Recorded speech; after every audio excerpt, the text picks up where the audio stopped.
Welcome to this week's lecture for Understanding Contemporary Environmentalism. This week, we're talking about governmentality, a way of understanding the practice of governance and influence developed by Michel Foucault. Foucault's ideas have had a wide influence on political ecology, as the chapters by Stephanie Rutherford and Megan Eulides show. They can also be a bit wordy and complex, so in this lecture, I will try to explain more carefully the idea of governmentality and why it matters to our understanding of environmentalism. To do this, I'll briefly explain some of the ideas of Michel Foucault, building upon the YouTube lecture that I posted on UML. So, if you haven't watched that lecture already, pause this video and go do it. So, in that video, we are introduced to Foucault's distinction between repressive power and normalizing power.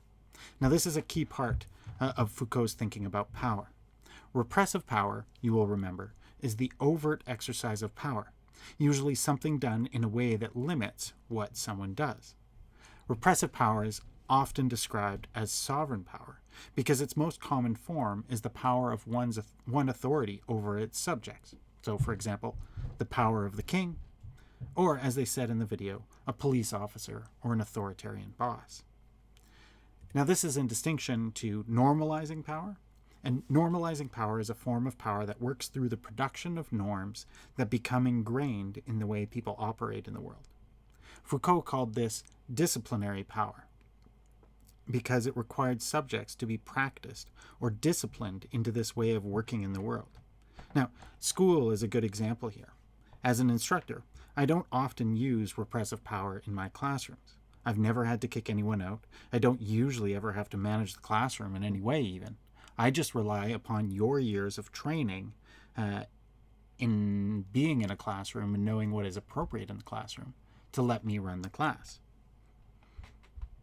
Now, that training that you've had, which is now being tested in this new online format, is what allows me to teach the way that I do. And so it's a kind of discipline that you have that enables me to get my job done in the way that I see fit. Notice here that it's sort of left up to me to determine how I should be running my class, and as students, you're supposed to sort of go with that flow. Now, the importance for Foucault of making a distinction between repressive and normalizing power is because it helps us see that we are still subject to a significant amount of power within our lives. It's often said that the modern world is a more enlightened world than what we had in the past because we are free actors living within a system of relative freedom. That we are subject to less power and fewer restrictions than in the past when sovereign power was the way governments ruled. Now, what Foucault is suggesting here is that while we certainly have a different form of power surrounding us, we are certainly not any more free of power than we used to be. That is, we still live within a very complicated set of networks of power that surround us and enable different ways of engaging in the world. I think the example of sport is a good way to think about this. Now, we have all heard, or even perhaps experienced, the repressive power that is sometimes associated with sports, right? Coaches who yell at their athletes or ban them from playing because they didn't show up to practice on time or didn't listen well enough in practice. Or those that control the activities of the player, when they go to bed, how much they eat, etc. And we've all heard that this has turned in some forms, into a form of actual abuse, although, of course, not all coaches who use repressive power are abusing their athletes. Then, we also know of coaches that are more flexible with their leadership. They encourage their athletes, provide opportunity for training at the level of the athlete, inform them of their proper diet and sleep habits, and let them make the choice, etc. And these are, of course, not repressive forms of power, but they are still a form of power according to Foucault. They are this other form, this disciplinary form, that trains subjects to act appropriately without the need for repressive power. The athletes here train themselves to fit within the model of the sport and their coach.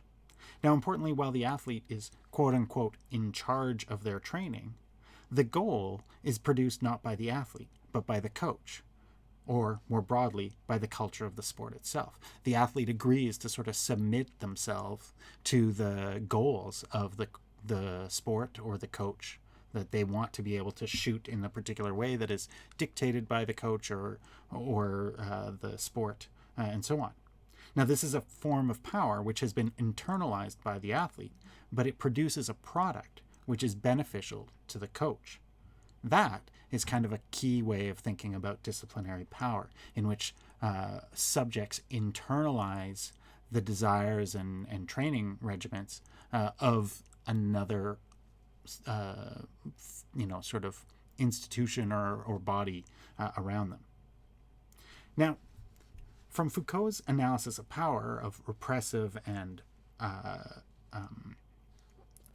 disciplining or normalizing power, we can draw two sort of quick conclusions. The first is that everyone is subject to power, not just those who are punished by power. And indeed, that power comes from all different realms. So coaches certainly are a form of power, but teammates are as well, as they can push you to work harder or even change the type of training that you do. And indeed, what this means is that even those who are subject to power are also able to mobilize power. That is, if power is being exerted, it is because there is resistance. We wouldn't have to try to influence something if it is already doing what we want. So that means that resistance, and even simply non-cooperation, is a form of power itself. So Foucault wants us to think about power as coming from a number of different directions and a number of different realms. The second point to draw from this is that power is something that works to produce the effects it wants to see. Power, as you heard, is productive. It enables things to happen. Again, think of the athlete here. The training is to achieve a particular skill level, and with that skill level comes other forms of power. Same thing in university. If you have the discipline and skill, it enables you to access things like scholarships or prestigious jobs. But it also produces the effects that others want to see. So your skill in the university is certainly very handy for me, your instructor, as it makes my job easier. It also makes it easier for me to impress upon you my way of seeing the world. You're listening to me better, therefore you're more likely to agree or to see it from that perspective. That is, your ability to get good marks in university justifies my skill and authority in teaching you. So good students enable my success and my authority. Which is the point about normalizing power. It enables us to access different benefits within a system of privileges that certain normal ways of operating in the world grant us. An example here, and a lot of work in academia and around, has been done on this in the context of gender. You can think of gender as a form of disciplinary skills. Our ability to present ourselves as part of a set of accepted gender roles will allow us to succeed in different spheres. But it also limits the possible gender roles that we can inhabit. It normalizes us towards a small set of acceptable behaviors and punishes those who can't or choose not to follow those roles. In that sense, normalizing power is productive, it enables things to happen, but it also restricts in many ways what also can happen. So this is all a bit of a background to the main concept that we've been reading about this week, which is governmentality. As Rutherford explains it, governmentality is the construction of certain truths and their circulation via normalizing and disciplinary techniques, methods, discourses, and practices that can be rooted in the state, but also extend beyond it to stretch across the social body. Governmentality is a form of normalizing power or disciplinary power that operates at the level of the population. So, for example, in a classroom, there's a pretty standard setup in which the instructor stands at the front and the students sit facing the front. This, in a small way, is a type of governing practice that makes it easier for me as an instructor to teach. And it has the implicit suggestion that, by being at the front of the class, my knowledge is more worthwhile than that of my students. Governmentality, then, as this kind of way of influencing the world, can be summarized as the art of influencing people and populations through normalizing power.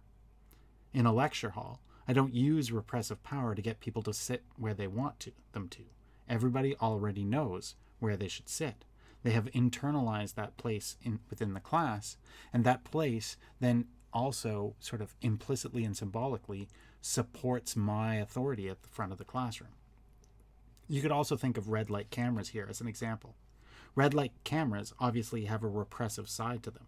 If they catch you, you will get a ticket that you are forced to pay. But they also have a normalizing power, since they're not always where you think they are, right? They're not on every single light. You, as a driver, don't know which lights they are on, so you tend to act as if they are. You've then internalized the power of the camera, even if it's not there. And the important part here is that normalization happens not just within me as a driver or you as a driver, but throughout the population. The assumption is that's how the rest of other drivers, all of the other drivers, are also going to have internalized that way of thinking and act accordingly. So it's a governance of more than just one person. It's a governance of a lot. Now, governmentality can also be much more sophisticated than that. One way in which it happens is that governing bodies will collect information about the behavior of a population and make their interventions based on that information. So we're seeing this now in the context of COVID, in which the responses of the population are being tracked and the responses and restrictions of the government are being decided upon based upon that information. Importantly, the information is not freely available to the public, and the government is not entirely forthright about their targets in terms of how much risk is enough and who are they happy to have bear that risk. Governmentality, then, is two things. It is a strategic approach to influence populations in the hopes of being more efficient in that influence. This, of course, is usually a good thing. We don't want restrictions that are too severe, for example. But governmentality is also a way to appear as if power is not being used. As the YouTube lecture suggested, it doesn't seem like power if it isn't overt. And that is where people, including Foucault, have suggested that governmentality can be dangerous and lead into what is often called a post-political realm. Take, for example, the story of Cambridge Analytica. You might have heard this story after the last U.S. presidential elections, as it got a lot of press and there was a big Netflix movie made about it. But here's the kind of essential part. Cambridge Analytica was a consulting or lobby group that helped campaigns influence voters. Among other things, they created a psychological profile of voters using information that they received, probably illegally, from Facebook. This information provided them with insights into what kinds of issues would help push voters one way or another.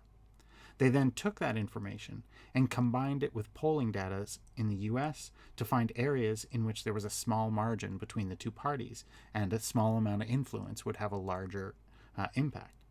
In those areas, they created targeted campaigns to voters based on the data that they had from Facebook in order to influence those voters to vote the way that they wanted to. And in the case of Cambridge Analytica in the last U.S. presidential election, they influenced them to vote for Trump, or they tried to influence them to vote for Trump, and it seems like they were successful. Now, this was all uncovered by a whistleblower, and the company has since been shut down for undue influence. But what it points to is a set of interesting things about how power has operated in many realms. It points to the fact that the ability to influence the political sphere is no longer really a question of politics, about who disagrees with what and why.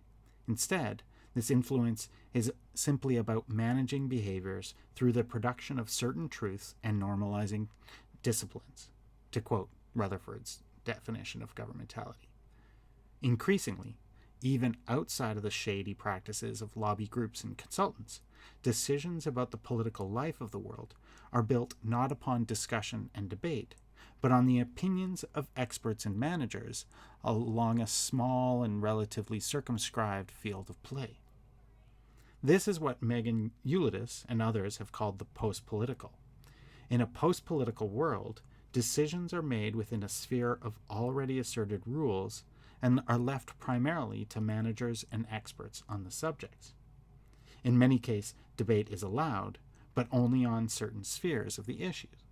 And so Eulitis writes, the post-political is where the political dissensus and debate required for the practice of democracy is evacuated from the sphere of policy negotiation, and governance is reduced to policing consensual politics and technocratic policymaking. That is, that it's about producing a sort of civil conversation and getting to a compromise or solution based upon a set of policymaking practices that, again, push things to managers and quote-unquote experts.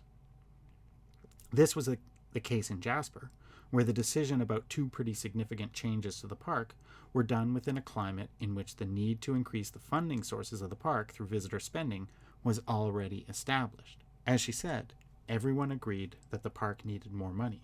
And while they might have disagreed with the way the park is now getting it, the type of political decisions that were being opened up did not allow people to advocate for other ways of funding or protecting the landscape. Similarly, there was no real debate about who has authority over that park given the colonial history of the landscape.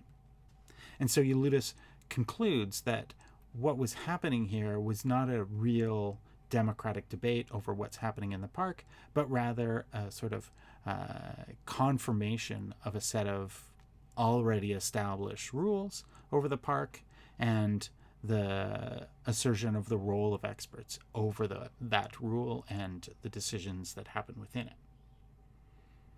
Now, governmentality and its relationship to a post-political sphere has received a lot of attention in recent years through a wide range of academic fields. Within geography and environmental studies, people have applied the idea to how it works within environmentalism. That is, if governmentality is the influence of populations through normalizing powers, how have environmental groups, or governments, or corporations used governmentality to influence environmental ends or to gain environmental goods? This is often called green governmentality, or even by some, environmentality. Now, we will talk about this more in class on Tuesday, but for now I want to point out three things. First, in her book, Rutherford focuses on the production of truths about nature in green governmentality. That is, the discourse of nature for her is an important way that she sees green governmentality working. The production of the earth in crisis, for example, or the idea that, quote-unquote, everyone has an impact, are discourses about nature that shape the kinds of solutions that we can propose.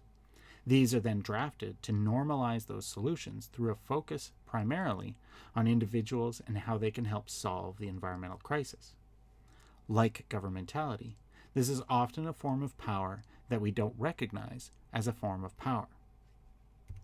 Second, as she points out with the example of Disney and the Eco Tour, the normalization of environmental behaviors is often done in tandem with the consumption and commodification of nature.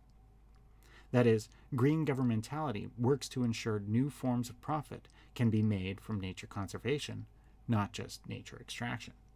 Thus, Disney can claim to be a green company because of the work that they do in the animal kingdom supporting conservation efforts and promoting green behaviors like recycling.